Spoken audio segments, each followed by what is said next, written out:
עכשיו נראה לי שזה עובד. יופי. אז הנה, יצאנו לדרך. הצלחה. ערב טוב, שבוע טוב, אני אנה, אני אלכוהוליסט. אני כבר מתרגש, זה תמיד ככה שאני מדבר, עולות לי הדמעות, כי אני מאוד מאוד מתרגש. 13 חודשים של פיכחון, זה באמת, זה משהו אדיר. עדיין מרגיש כמו ההתחלה, אבל התחלה טובה. ואם אני הולך 13 חודשים וקצת יותר אחורה, אז כן, כבר התחלתי ללכת ל-AA. אני הלכתי לקבוצה הפיזית שלי ברעננה, אבל התחתית שלי הייתה נראית ככה, איבדתי את העבודה שלי, אה, איבדתי את השפיות שלי, אני הלכתי יום יום לשלוותה, לטיפול יום, ואשתי עזבה אותנו לשלושה חודשים, פשוט סגרה את הדלת מאחוריה, לא רצתה להיות בבית הבלגן, השאירה אותי עם שני הבנים שלי, ילד בן 18 שסגר את עצמו בחדר ולמד לבגרויות, וילד בן 21 שבדיוק השתחרר מהצבא, והוא קיבל את התפקיד של אב הבית, הסתובב עם כרטיסי האשראי שלי, המפתחות שלי, האוטו שלי, ואני לא הייתי נחשב, הייתי אסיר בתוך הבית שלי, והייתי צריך לראות איך אני אגיע לשלוות היום-יום,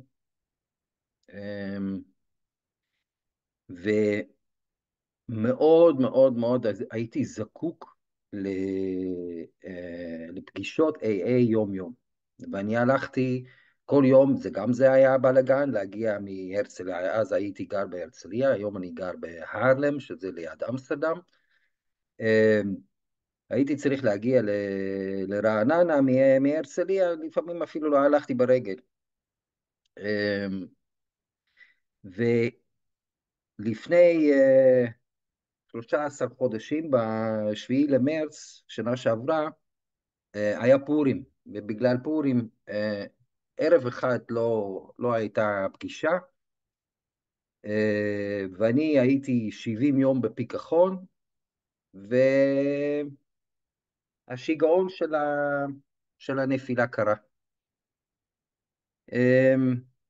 אז אני שתיתי, ולמזלי מיד למחרת אני חזרתי ל-AA, מאוד מאוד עזרו לי, ומאז אני בפיכחון.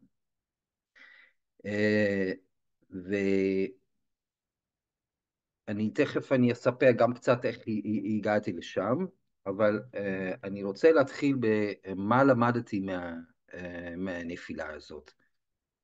אני למדתי כמה אני פגיע, שבאמת אין אפס בעניין הזה, שבאמת, באמת, באמת, אם עוד לא הבנתי את חוסר האונים שלי, שבאמת אני לא יכול לשנות פסיק מהאלכוהוליזם שלי, וזה גם סוג של שד שיכול לקפוץ עליי כל רגע.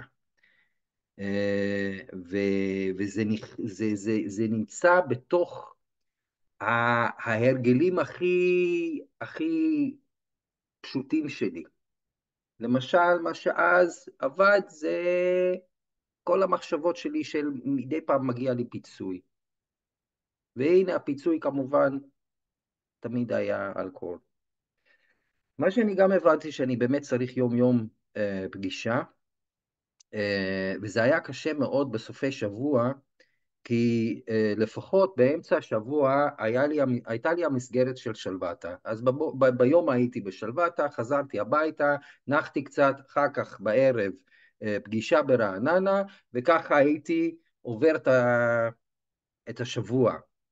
אבל בשישי שבת זה היה קשה, כי הקבוצה ברעננה נפגשת לא בשישי, כל ימי השבוע ומוצאי שבת. ואז מצאתי את קבוצת ענווה.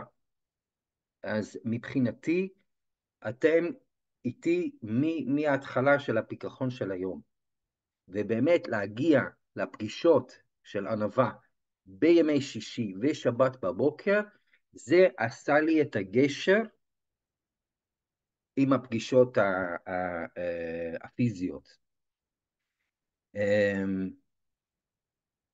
ועוד דבר הבנתי, שאין הסתייגויות בשבילי על התוכנית.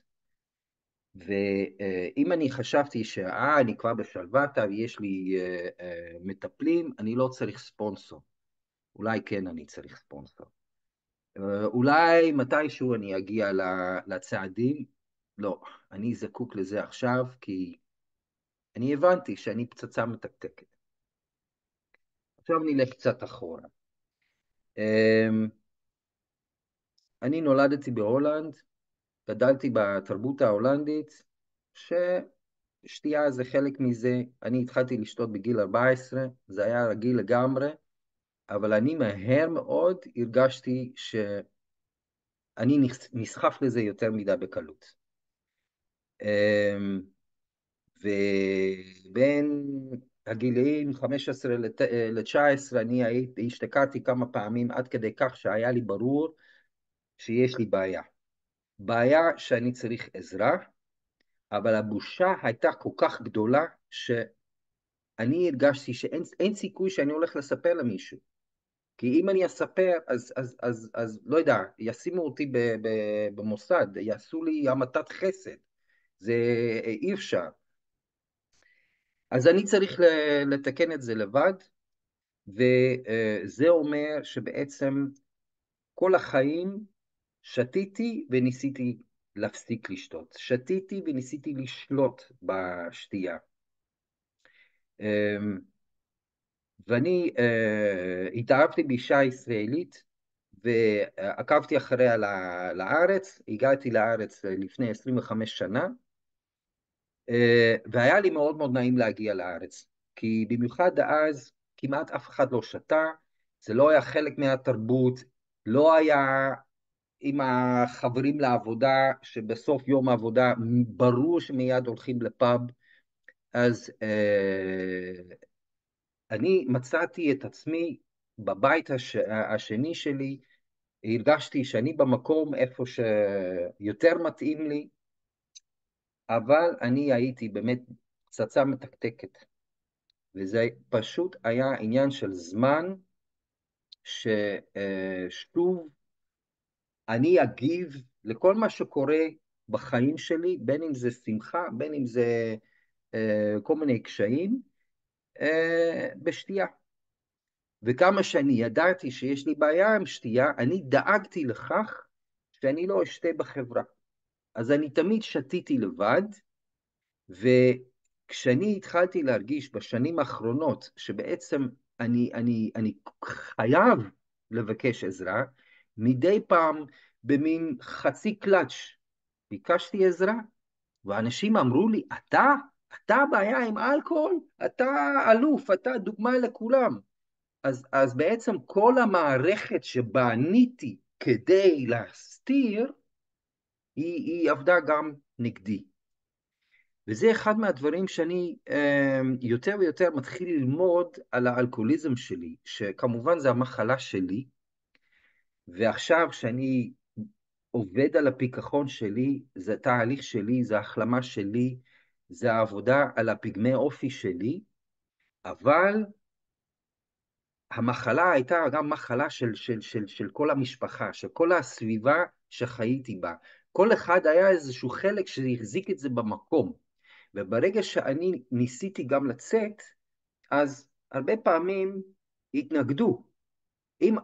עכשיו אני גרוש, אבל אם שואלים את אשתי של אז, מה, רצית שהוא יהיה אלכוהוליסט, אז כמובן היא הייתה אומרת לא. אבל היא כן רצתה שאני אהיה שקט וככה, ואחד שמרצה אותה. אז הדבר הזה הוא לא חד משמעי, וזה גם אומר כשאני עובד על הפיכחון שלי, כמה שאני עובד על עצמי, אני פוגש את העולם ואת פגמי האופי של אנשים אחרים, ואת המחלות של אנשים אחרים, והריכוז עצמי, וכל הדברים האלו, וזה גם יכול להפיל אותי. ו, וזה חשוב להיות מציאותי בעניין הזה, כי אם אני חשבתי שאם אני בסדר, אז החיים שלי יהיו בסדר, אז לא.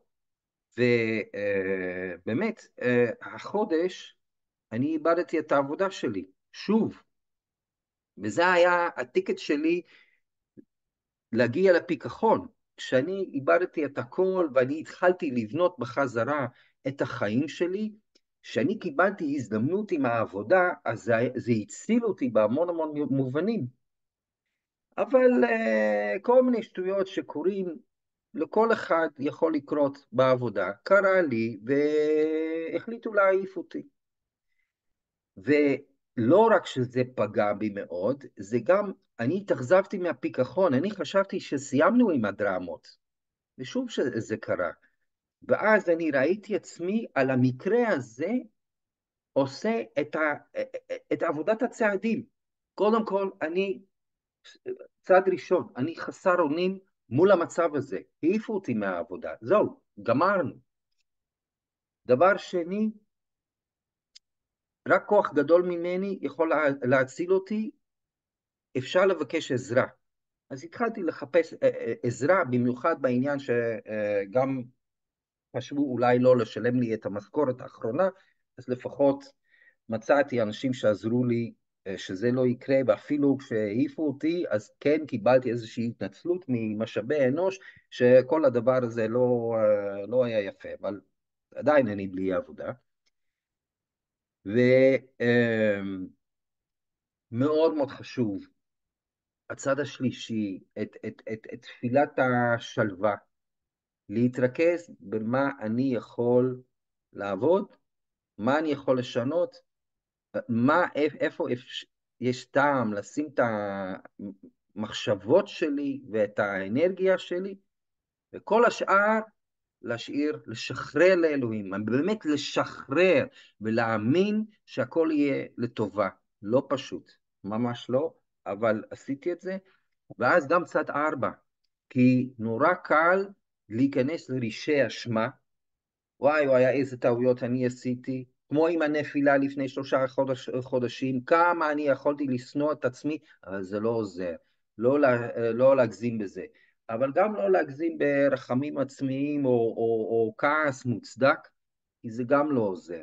וכל העבודה הזו, זה לקח לי, שוב, זמן רב להתאזן בחזרה, ו, ו, והמצפן שלי היה, כמה שאני מבולבל וכמה שאני סובל, אבל לא, לפחות לא ללכת לשתות. כי אם אני אשתה, הדבר רק יידרדר. וכל עוד שאני לא שותה, יש סיכוי שזה ישתפר. וזה יחזיק אותי.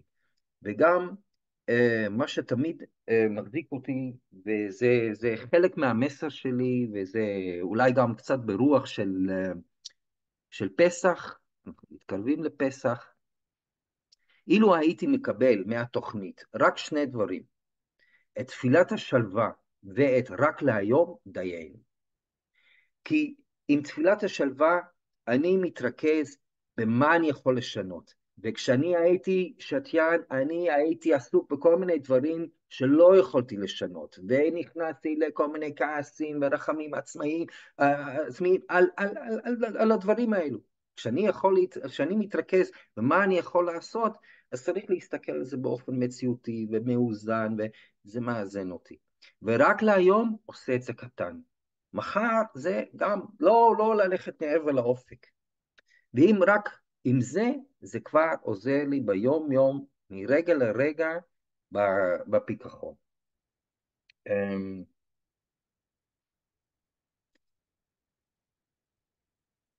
כשאני הקשבתי לאנשים שחוגגים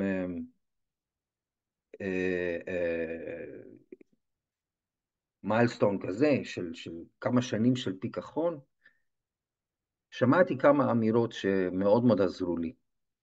יום אחד היה שיתוף של מישהו שחגג כמה שנים של פיכחון, ואמר, ההחלמה לפני הכל. שמעתי את זה גם מקודם, אבל אז הוא אמר משהו מאוד מאוד פרקטי. הוא אמר, אני דואג שבסביבה המיידית שלי, אני לא נותן לאף אחד להיכנס שיכול לסכן את ההחלמה שלי. צריך איזושהי בועה מסביבי שהיא בריאה, ושהיא רק עם אנשים שהם לצידי בהחלמה. ובשבילי זה היה מאוד מאוד חשוב לשמוע, כי אני תמיד נתתי המון המון כוח לאחרים. כוח להגיד דברים, כוח להחליט עבורי דברים, ואם מישהו היה אומר משהו, תמיד הייתי מקשיב לזה ברצינות. וראיתי, כשאני נכנסתי למסע הזה של לנסות להשתחרר מהשתייה שלי, שכל דבר יכול לזעזע אותי. ומהאמירה הזאת הבנתי שאני צריך לשים לזה גבולות, ולא לתת לאנשים להתקרב אליי שהם לא טובים לי. אפילו אם זה אומר, למשל אשתי, שזה היה נורא נורא כואב. אבל היא באמת, למשל היא כעסה תמיד מאוד שאני הלכתי ל-AA, ובאמת אני הייתי זקוק, ואני עד היום הזה, אני הולך יום יום לפגישות, זה מאפס אותי, זה מכוון אותי, זה מחזק אותי, תמיד. ואין פגישה שאני יוצא ממנה וזה היה משעמם או לא יודע, מדכא, לא, תמיד, תמיד יש משהו שהייתי צריך לשמוע באותו רגע. אז היה לי חשוב לשמוע את זה. בשיתוף אחר, גם של חבר שחגג כמה שנים, הוא אמר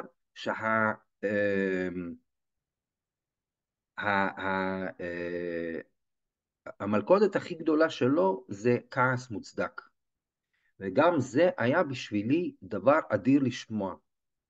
כי אני הייתי אלוף בכעס מוצדק. בעצם אני הייתי ילד כזה רגיש שאני שמרתי טינות עוד הרבה לפני שאני התחלתי לשתות. אז במובן הזה הייתי אלכוהוליסט לפני שאני שתיתי.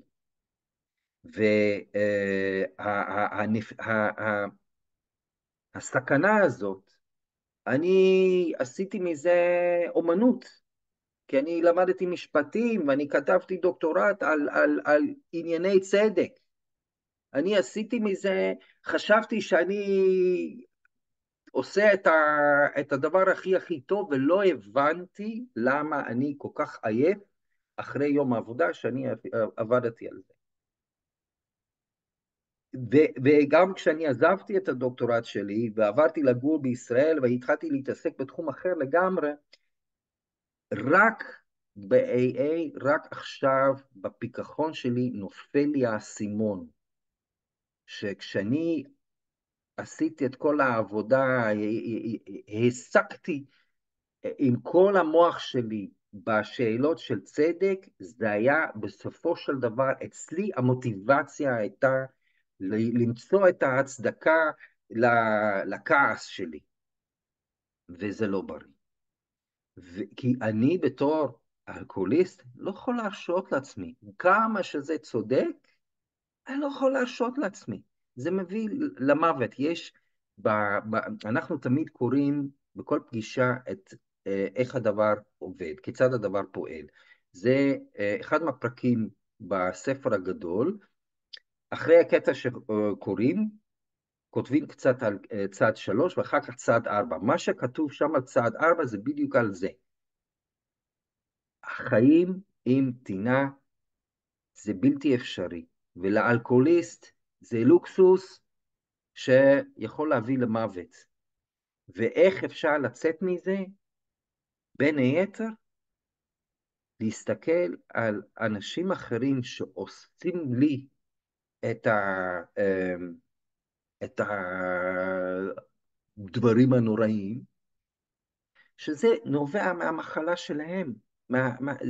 הם אנשים חולים, ואפשר להתייחס אליהם ככה, ברחמים. לא הבנתי את זה עד שלא ניסיתי. אז זה מאוד מאוד חשוב, ויש עוד 5 דקות, נכון, אלנה?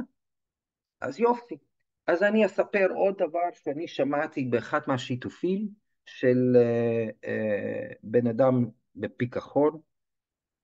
זה היה מאוד מאוד מרשים. באה אישה ששיתפה על למעלה מ-20 שנה של פיכחון, והיא אמרה שהיא עדיין, היא ממשיכה ללכת לפגישות, היא ממשיכה לעבוד את התוכנית, והיא מספרת באמת מה שכתוב גם בהבטחות. יש את ההבטחות של צד 9, של צד 10, אני קצת רשלן, לא הכנתי את זה מראש, אז אני צריך לדבר פה מזיכרון, אבל איפשהו כתוב שהבעיה של הדחף לשתייה היא נעלמת. אנחנו כבר לא צריכים להילחם. זה שם מה שכתוב בהבטחות. זה בא בצעד 9, 10, זה למתקדמים. אבל היא אומרת, בסדר, באמת כבר אין לי את הדחף, אבל אם יש לי נפילות, וזה עדיין קורה, זה עדיין קורה מפגמי האופי. וזה היה לי חשוב לשמוע, כי זה מכין אותי לזה שככל שאני אתקדם בפיכחון, טוב מאוד להמשיך להגיד, אני אלכוהוליסט, וגם בעוד שנה של פיכחון ועוד שנה של פיכחון אני אשאר אלכוהוליסט, ופגמי האופי שלי, יש לי קצת קושי מדי פעם עם המושג הזה של פגם אופי, אבל מה שברור לי שכל כישרון שלי, אם אני לא מאוזן בזה, זה לא לטובתי.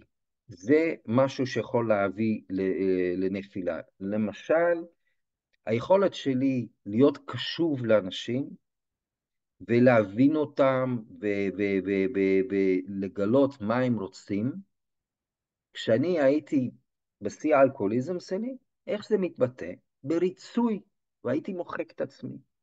וריצוי זה פגם אופי ששמעתי עוד כמה אנשים מספרים על זה. אצלי זה היה מאוד מאוד מרכזי באלכוהוליזם שלי. אז זה, מה שאני מנסה לעשות בלעבוד על הפגם אופי הזה, זה בעצם להחזיר את זה לאיזון.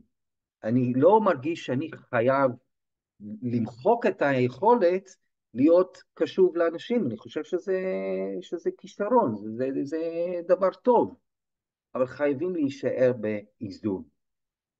ואז בעצם מה שזה אומר, שאני בתור בן אדם, אפילו אם אני בריא ומאוזן, כל כישרון שלי, בנסיבות של עייפות, של בלבול, של כעס לרגע, זה יכול לצאת מאיזון, ואז הדבר, זה מה שיכול להביא לרגעים של נפילה, הרגשה של נפילה, נפילה רגשית. עכשיו, זאת לא נפילה לאו דווקא לשתייה, אבל אני יודע שאם אני אשתה את השלוק הראשון, אין מעצור, זה מגלשה. אם אני על השיא של המגלשה ואני משחרר, יאללה, אני רוץ למטה, אין לעצור, זה כל הדרך. אבל העבודה על הצעדים, אני מרגיש, זה לא לטפס על הסולם של המגלשה. ולהתחיל לגעת בסולם ולהרגיש את החלק הראשון עם הרגל, זה כבר סוג של נפילה, עוד לא נפילה לשתייה, אבל אני חייב להיות ערני לדברים האלו. וככל שאני מצליח בזה, אני מצליח לחיות בפיכחון בצורה נעימה. ואני מקווה באמת להמשיך לגדול בעניין הזה. אני אסיר תודה בין היתר לקבוצת נדבה על הימים האלו במיוחד ימי שישי ושבת, שאני יכול להצטרף. עכשיו שאני חזרתי להולנד ואני חי בפגישות בהולנדית, עדיין מאוד מאוד טוב לי לשתף בעברית ולחזור למקום איפה שזה התחיל, אה, ולחיות בתקווה חדשה.